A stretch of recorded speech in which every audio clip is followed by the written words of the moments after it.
যদি কোনো মহিলা বলে যে স্বর্ণ গহনা এগুলো তো আমাকে দিয়ে দিছো, তুমি তোমার বাপরা দিছে, তোমরা দিছো, বিয়ের সময় মোহর হিসাবে দিছো, যেমনি দিছো দিছো, এখন যেহেতু এটার মালিক আমি, তো আমি এগুলো বিক্রি করে আমার ভাইটা বেকার আছে ওরে দিয়ে দিব, আমার বোনটা একটু কষ্ট আছে ওকে দিয়ে দিব, আমার বাপ মাকে আমি গিফট করব, অথবা আমি একটু মার্কেট টার্গেটিং করবো, আমার যা খুশি তা করবো।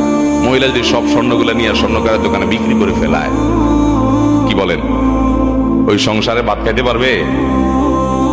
তাহলে সে মালিক কেমনে হইল বলেন তো? আচ্ছা, এবার আপনি বলবেন তাহলে ঠিক আছে হুজুর, তাহলে স্বামী মালিক, তাইলে আরেক ভেজাল হবে।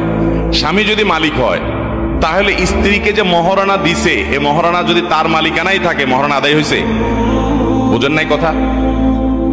আপনি 5 ভরি 3 ভরি 2 ভরি স্বর্ণ দিলেন, কি বাবদ? মোহর বাবদ। মোহরটা এটা তো স্ত্রীর প্রাপ্য। আল্লাহ বলেছেন ওয়াতুন নিসা সাদাকাতিহিন্না নিহলা। মহিলাদেরকে এত ঠকান এদেশে ঠকানো হয়, পৃথিবীর অন্য কোনো দেশে আছে কিনা জানি না আমি। এদেশে অবশ্য ভারত বা অন্যান্য দেশে যেতে আমরা অনেক ভালো আছি, কিন্তু তারপরে আমরা এখন এজ এ মুসলমান আমরা অনেক পিছিয়ে আছি। পৃথিবীর অন্য কোনো মুসলমান দেশের সাথে তুলনা করলে আমরা এই জায়গায় খুব বাজে একটা জায়গায় আছি।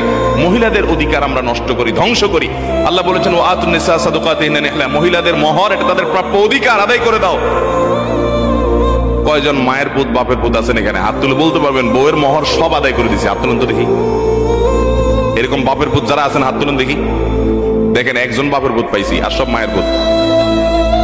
পিছনের দেখিনি আমি, সামনে দেখতেছি।